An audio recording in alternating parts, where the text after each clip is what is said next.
Hello students, BA part third. Today our topic is निर्दर्शन के दोष. Okay. Demerits of sampling. Okay. So without wasting much time, we should just start this video on this topic. Demerits of sampling. सामाजिक अध्ययनों के लिए निर्दर्शन का उपयोग एक औषधि के समान है, जिसके लाभ इसके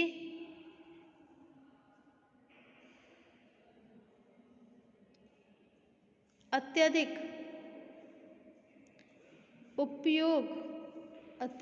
सावधानीपूर्वक उपयोग के द्वारा ही प्राप्त किए जा सकते हैं. ओके, जिसके लाभ इसके अत्यधिक सावधानीपूर्वक उपयोग के द्वारा प्राप्त किए जा सकते हैं. ओके, जिस प्रकार औषधि का दोषपूर्ण उपयोग कभी कभी अत्यधिक घातक सिद्ध होता है, उसी प्रकार निर्दर्शन के उपयोग में की जाने वाली असावधानी संपूर्ण अध्ययन को दोषपूर्ण बना सकती है. इस दृष्टिकोण से निर्दर्शन से संबंधित उन दोषों तथा सीमाओं को समझना आवश्यक है, जो अक्सर अध्ययन में वैयक्तिक पक्षपात तथा अपूर्णता की समस्या उत्पन्न कर देते हैं. ओके.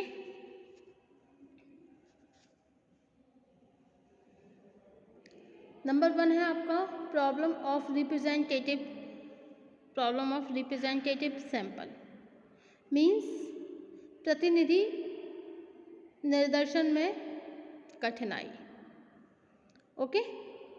निर्दर्शन के आधार पर केवल तभी यथार्थ निष्कर्ष प्राप्त किए जा सकते हैं जबकि निर्दर्शन समय का वास्तविक प्रतिनिधित्व करता हो. इसके विपरीत अध्ययन विषय से संबंधित सामाजिक इकाइयों में इतनी अधिक विविधता होती है कि सभी विशेषताओं वाली इकाइयों का निर्दर्शन में समावेश हो सकना कभी कभी बहुत कठिन हो जाता है. ऐसा निर्दर्शन किसी भी प्रकार विश्वसनीय निष्कर्ष देने में सफल नहीं हो पाता है. सेकंड पॉइंट है आपका अभिनीति की संभावना, पॉसिबिलिटी ऑफ बायस.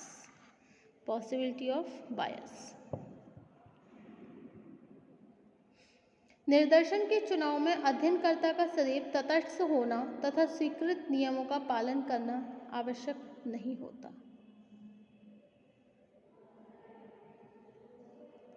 अध्ययनकर्ता साधारणतया अपनी सुविधा के अनुसार ही निर्दर्शन में आने वाली इकाइयों का चुनाव कर लेता है.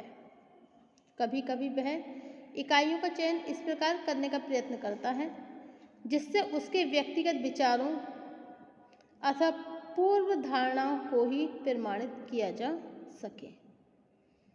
ऐसी सभी दशाओं में निर्दर्शन दोषपूर्ण अध्ययन का स्रोत बन जाता है. Okay.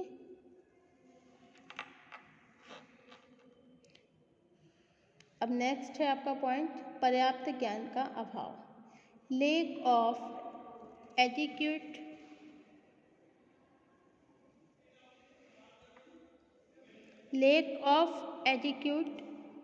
Knowledge. Okay, lake of adequate knowledge.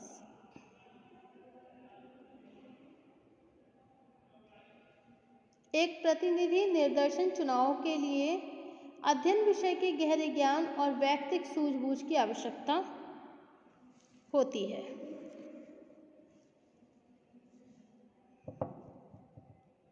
Okay. प्राय यह देखने को मिलता है कि निर्दर्शन का चुनाव करने वाले अध्ययनकर्ता में विषय का इतना ज्ञान और अंतर्दृष्टि नहीं होती कि वह एक प्रतिनिधि निर्दर्शन पर प्राप्त कर सके.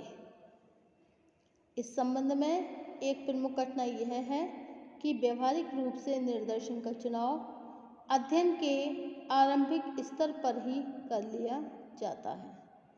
इस स्तर पर अध्ययनकर्ता स्वयं विषय के अनेक पक्षों से परिचित नहीं होता।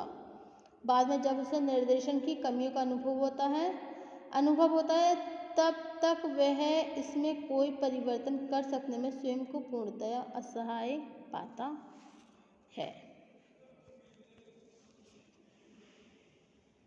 ओके, नेक्स्ट है आपका निर्देशन पर स्थिर रहना कठिन।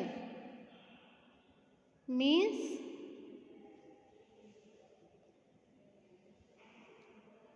Difficulty on sticking to sample. Difficulty on sticking to sample. निर्देशन के आधार पर किए जाने वाले अध्ययन में यह आवश्यक होता है कि संपूर्ण अध्ययन केवल निर्देशन से संबंधित इकाइयों तक ही सीमित हो, परंतु व्यवहार में एक कठिन कार्य है। इसका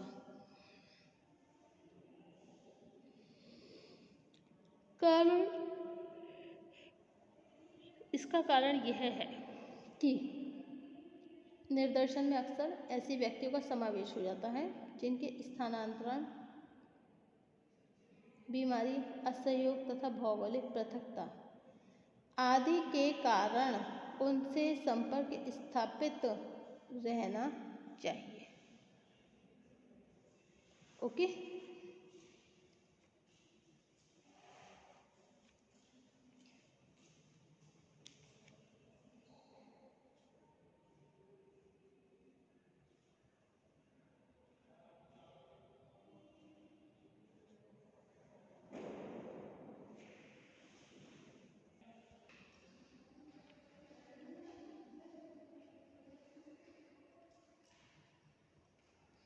वास्तव में ऐसी किसी भी व्यवस्था से वैयक्तिक पक्ष की संभावना को पूर्णतया दूर कर सकना संभव नहीं हो पाता है।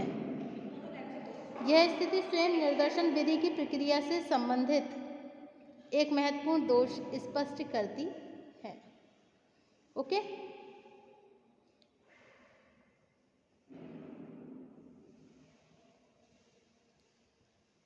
नेक्स्ट है आपका sample is not an universal method. निर्देशन सार्वभौमिक विधि नहीं है। Sample is not an universal method. Okay, जिस प्रकार कुछ विशेष परिस्थितियों में संगणना विधि उपयुक्त नहीं होती, उसी प्रकार कुछ परिस्थितियां ऐसी भी होती हैं जिनमें निर्देशन विधि अनुपयुक्त और अपर्याप्त हो जाती है। उदाहरण के लिए, यदि अध्ययन क्षेत्र की जनसंख्या बहुत सीमित हो अथवा एक दूसरे से बिल्कुल भिन्न अनेक प्रकार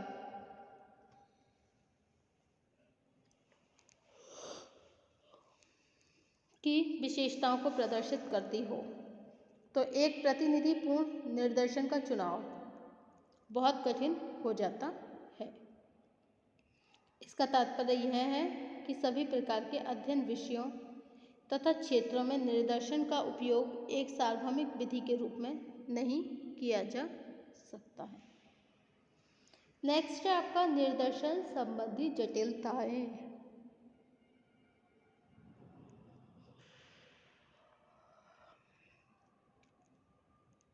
सैम्पलिंग कॉम्प्लेक्सिटीज।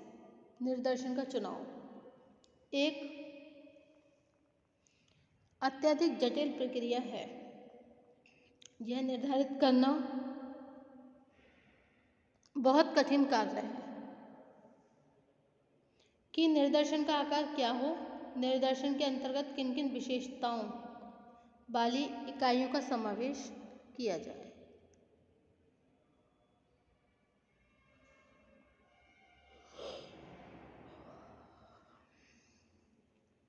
अध्ययन से संबंधित इकाइयां भिन्न भिन्न विशेषताओं से युक्त होने की स्थिति में अक्सर 2 या 3 स्तरों पर पृथक पृथक निर्देशनों का चयन करना आवश्यक हो जाता है। ऐसे सभी निर्देशनों द्वारा प्राप्त सूचनाओं का समन्वय करना और उनके आधार पर वस्तुनिष्ठ निष्कर्ष दे सकना एक कठिन कार्य है। ओके, उपर्युक्त विवेचन से यह स्पष्ट होता है कि निर्देशन की प्रक्रिया में कुछ दोष अवश्य हैं, जिनके कारण इसके उपयोग में बहुत सावधानी की आवश्यकता होती है। एक अध्ययनकर्ता जितना अधिक प्रशिक्षित, अनुभवी तथा कुशल होता है, वह इन दोनों के प्रभावों को उतना ही कम करके निर्देशन के द्वारा यथार्थ तथ्यों के संकलन में सफलता प्राप्त कर लेता है। ओके, अब निर्देशन से रिलेटेड क्वेश्चंस आते हैं कि इम्पोर्टेंट क्वेश्चन जैसे निर्देशन क्या है, एक अच्छे निर्देशन की आवश्यकताएं क्या होती हैं। ओके, और किसी एक परिभाषा के आधार पर निर्देशन के अर्थ को बताइए। सामाजिक अनुसंधान में प्रयुक्त की जाने वाली निर्देशन की विभिन्न प्रविधियों का वर्णन करिए। या फिर निर्देशन से आप क्या समझते हैं। सामाजिक अनुसंधान में निर्देशन की उपयोगिता समझाइए। ओके, और देव निर्देशन क्या है, देव निर्देशन के गुण और दोष बताइए। निर्देशन क्या है, देव निर्देशन तथा स्तर निर्देशन की प्रकृति बताइए।